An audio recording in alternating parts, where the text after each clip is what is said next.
guys, Alexis Wade here from Sharp Wellness, and I am going to tell you our tip of the month.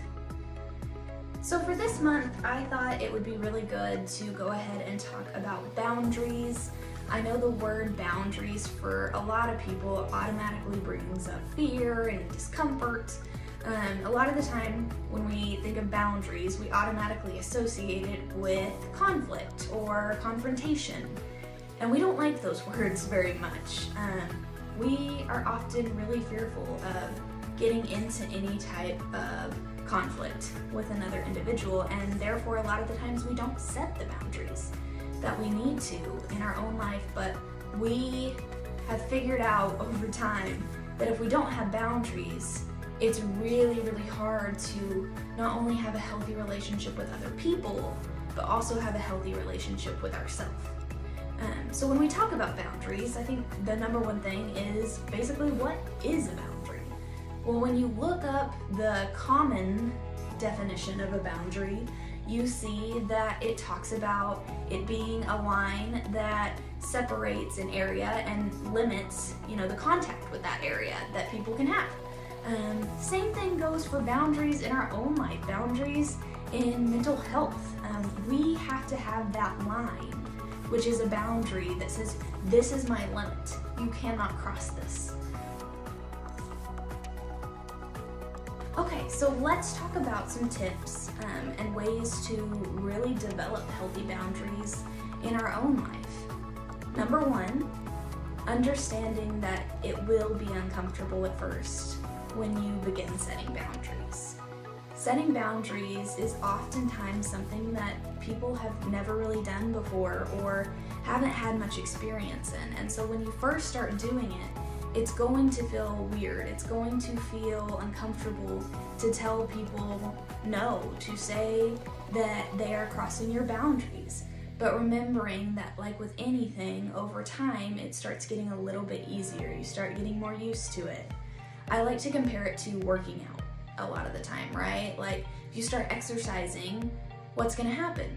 Your muscles are going to be sore because they're building themselves back up. They're getting stronger. Same with trying to build healthier boundaries. You're working your brain. You are making it stronger. You're making that muscle of setting those boundaries stronger. So remembering that it won't feel that way forever, and it's gonna be okay. Number two, using I statements when setting boundaries with other people. So when we have a conversation about boundaries, it's important to use I statements. I statements sound like, I felt upset about this. I felt sad. I feel hurt. Using those I statements oftentimes takes the pressure off of the other person, right? Like, they don't feel like they're being blamed for the situation, whereas when you use you statements, a lot of the times they can feel like they are being blamed, and in turn, they can become very defensive. So in order to have the best conversation, we really need to use those I statements in order to communicate to that person what's going on. Number three, be clear about your needs. Be clear about what your boundaries are. It's important to really dig deep, really think about them, go through them, process them before, we start communicating them a lot of the time.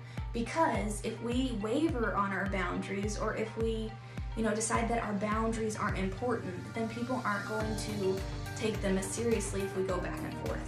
So being clear in your intentions, being clear in what you need, and communicating that to people. Number four, starting small and practicing. It's okay to start small with your boundaries. Maybe you start by saying no to going to an event. Maybe instead of going and hanging out with people, if you're really not feeling up to it, you decide to take a self-care night. You decide to prioritize yourself. Being able to say no to simple things really starts to bring your mind around to setting boundaries, and some of the more complicated things, or things that are a little bit harder, can develop along the way. So starting small, remembering that it's all about practice in the end. Tip number 5, be kind to yourself. This is not an easy thing to do. You're not going to be perfect at setting boundaries, as we've talked about, and that's okay. Give yourself grace and know that over time you will get better at setting boundaries. Give yourself that time to know that it's okay to mess up, it's okay to make mistakes. Over time you will see progress, and remembering that overall you are putting the work in, and that's what matters.